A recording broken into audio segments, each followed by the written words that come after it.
যা চলছে মানে একবার পানুবাবু ওইদিকে লেপদা আছে এই সোনাডুঙ্গরির দিকে, আর শত্রুঘ্ন বাবু একবার লেপদা আছে ওইদিকে।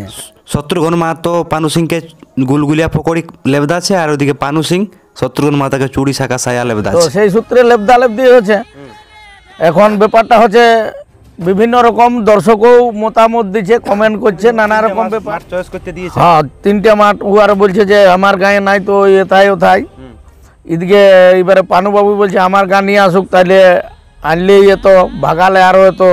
সেই সম্বন্ধে আমার কাজ তেমন কোনো এখনো সুপারিশ বলছে সায়া পরাবো, কেউ চুড়ি পরাবো, এইগুলা জিনিসগুলা ভালো লয়। কারা রাখেছি সংস্কৃতিকে বাঁচাবার জন্যে বা আমাদের যে সিস্টেম আছে সেটাকে ধরে রাখার জন্যে, নাহলে এই জিনিসগুলা লুপ্ত হয়ে যাচ্ছে।